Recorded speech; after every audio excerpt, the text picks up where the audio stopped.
Good morning সবাইকে। আজকে পাইথনের ক্লাসে দেখো, ওই তোমাদের কন্ডিশনাল স্টেটমেন্টস এর মধ্যে মোটামুটি সবটাই হয়ে গেছে। এই অ্যাবসলিউট ভ্যালু যেটা বাকি আছে, এইটা আজকে ক্লাসে আমি করিয়ে দেবো। তো এই অ্যাবসলিউট ভ্যালুটা করানোর ক্ষেত্রে ইফ এলস স্টেটমেন্ট তোমরা কিছুটা শিখেছো। ইফ এলস স্টেটমেন্ট ব্যবহার করেই আমি করব, তার সঙ্গে একটা নতুন জিনিসও শেখাবো। সেটা হলো, দেখো, প্রথমে এই অ্যাবসলিউট ভ্যালু প্রোগ্রামটাকে আমি সাধারণভাবে একটু লিখছি। অ্যাবসলিউট ভ্যালু মানে হচ্ছে কোনো একটি নাম্বারের অ্যাবসলিউট ভ্যালু কি করে বের করা যায়। এই যে দেখো, এখানে একটা অ্যাবসলিউট ভ্যালু প্রোগ্রাম আমি লিখে রেখেছি। একটা নাম্বারকে যদি আমরা ইনপুট নিই, সেই নাম্বারটা যদি পজিটিভ হয়, তাহলে তার অ্যাবসলিউট ভ্যালু বা পরম মান ওই নাম্বারটা যা আছে সেটাই হয়। মানে +5 যদি হয়, তাহলে তার ভ্যালু 5ই থাকে। কিন্তু যদি আমরা একটা নেগেটিভ সংখ্যাকে ইনপুট নিই, তার অ্যাবসলিউট ভ্যালু হয় পজিটিভ মানটা, বা পরম মান হয় পজিটিভ মানটা। মানে যদি -5 নেওয়া হয়, তার অ্যাবসলিউট ভ্যালু হবে 5। ঠিক আছে? তো এইটা হচ্ছে তার প্রোগ্রাম। দেখো, খুব সোজা প্রোগ্রাম, সহজ প্রোগ্রাম। এই জন্য আমি লিখে রেখেছি, তোমরা বুঝতে পারবে বলে আমি লিখে রেখেছি। তো এটাকে আমি রান করে নিচ্ছি, দেখে নাও। ধরে নাও আমি এখানে একটা সংখ্যা দিলাম 4, তাহলে তার অ্যাবসলিউট ভ্যালু হবে 4। কিন্তু যদি 4-এর বদলে কোনো মাইনাস সংখ্যা দিতাম, যেমন -7, তাহলে তার অ্যাবসলিউট ভ্যালু কিন্তু 7 হবে, মাইনাসটা থাকবে না। বুঝতে পারলে?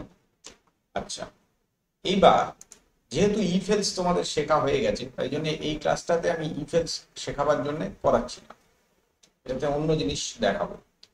এই প্রোগ্রামটাকে আমি একটু অন্যভাবে লিখছি আগে, তারপরে ইফ এলস দিয়ে প্রথমে লিখবো, তারপরে আমি অন্য জিনিসটা দেখাচ্ছি। ধরো আমি এখানে একটা ভ্যাল বলে ভেরিয়েবল ব্যবহার করব। ঠিক আছে?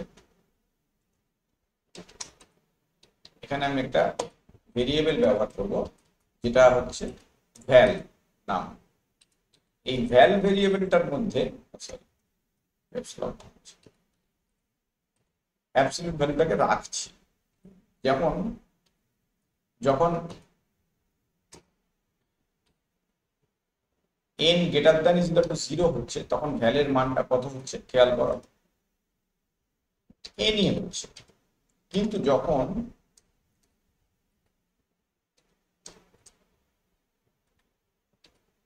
যখন মাইনাস হচ্ছে, তখন কি করছি আমি, n দিয়ে একটা -1 দিয়ে গুণ করে দিচ্ছি।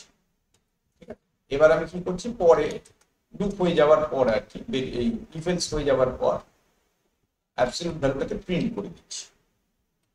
কি দিয়ে প্রিন্ট করছি না, ভ্যাল ভেরিয়েবলটা দিয়ে প্রিন্ট করতে। ঠিক আছে?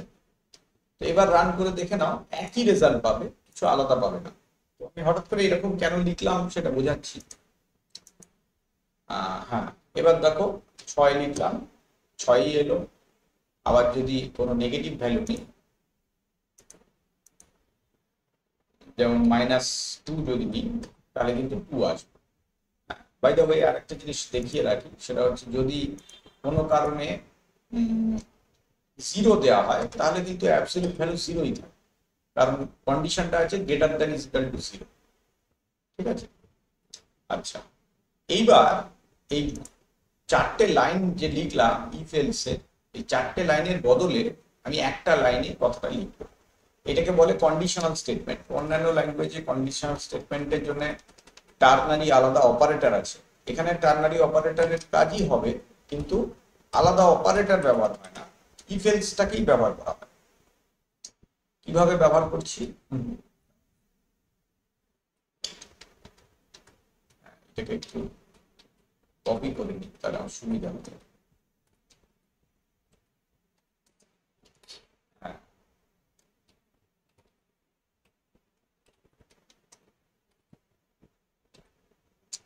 এইভাবে এটাকে লিখতে হয়। ঠিক আছে? এই যে জিনিসটা আমি লিখছি, এইটাকে বলে কন্ডিশনাল স্টেটমেন্ট বা টার্নারি অপারেটরের মতন কাজ করছে এটা। খেয়াল করো, আমি কিন্তু 4 লাইন লিখছি না, একটাই লাইন লিখেছি, সিঙ্গেল একটা লাইন।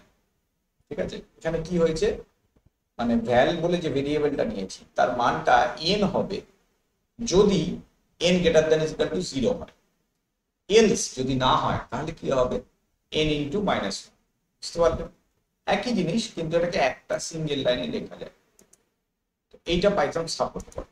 এক্ষেত্রেও যদি আমরা রান করাই তো দেখো 6 দিলে রেজাল্ট 6ই আসছে, কিন্তু যদি আমি নেগেটিভ ভ্যালু দিই -8 দিলাম, দেখো রেজাল্ট 8 আসছে। বুঝতে পারলে? তো তোমরা যদি ইফ এলস স্টেটমেন্ট দিয়ে কাজ করো সেক্ষেত্রে এই স্টেটমেন্টটাকেও ব্যবহার করতে পারো। যদি শর্ট কোনো জিনিস থাকে তাহলে সেক্ষেত্রে তোমরা এই স্টেটমেন্টটা ব্যবহার করে কাজটা করতে পারো। তাহলে আজকের ক্লাসে আমি যেটা করালাম সেটা হচ্ছে অ্যাবসলিউট ভ্যালু নির্ণয় করার পদ্ধতিটা দেখালাম, প্রোগ্রামিংটা দেখালাম। সেটা if else, normal if else দিয়ে করলাম। আচ্ছা, ইফ এলস এর থেকে বেরিয়ে এসে অন্যভাবে যে ইফ এলসটা লেখা যায়, যেটাকে আমরা কন্ডিশনাল স্টেটমেন্ট বলি, সেটা দিয়েও আমি করালাম। এবং সেটাতে কত ছোট হয়ে গেল প্রোগ্রামটা খেয়াল করো, তাহলে বুঝতে পারো। বুঝতে পারলে? তো এইভাবে ক্লাসগুলো যদি তোমরা পরপর ফলো করো তাহলে তোমাদের লজিকটা অনেকটা ক্লিয়ার হবে। তো পরের ক্লাসে আমি যেটা করাবো দেখে রাখো, লাইক করবে। তার আগে বলে রাখি, অবশ্যই লাইক করবে, শেয়ার করবে, আর কোনো প্রশ্ন থাকলে আমাকে কমেন্টে জানাবে। দেখো এরপর যেটা আছে সেটা হলো ইটারেটিভ স্টেটমেন্ট আছে। ইটারেটিভ স্টেটমেন্টে অনেকটাই লুপ আছে, বিভিন্ন লুপগুলো দেওয়া আছে। সেই লুপগুলো কিভাবে কাজ করে সেটা আমি পরের ক্লাসে দেখাবো, যেটা কিনা অত্যন্ত গুরুত্বপূর্ণ একটা মানে পোর্শন আর কি। সেই পোর্শনটা কিন্তু বাদ দেওয়া যাবে না। আরেকটা কথা বলি, দেখো ইফ এলস এর মধ্যেও ফ্লো চার্ট আছে, ইটারেটিভ স্টেটমেন্টের মধ্যেও ফ্লো চার্ট আছে। সেই জন্য বিভিন্ন যে ফ্লো চার্ট গুলো রয়েছে সেগুলোর জন্য শুধুমাত্র ফ্লো চার্টের একটা আলাদা ক্লাস আমি করাবো। ঠিক আছে? তো তোমরা আপাতত প্রোগ্রামিংটা চলুক। হয়তো এই ইটারেটিভটা কমপ্লিট হওয়ার পরেই আমি করে দেওয়ার চেষ্টা করব, কিন্তু ইটারেটিভে কিছুদিন সময় লাগবে, বেশ 2-3 দিন লাগবে, কারণ হলো ইটারেটিভ মানে লুপ, তো এটা একটু জটিল জায়গা, সময় সাপেক্ষ। তোমরা প্রত্যেকটা ক্লাস ফলো করো, নিশ্চয়ই ভালো লাগবে। আজকের ক্লাসে এইটুকুই রাখছি।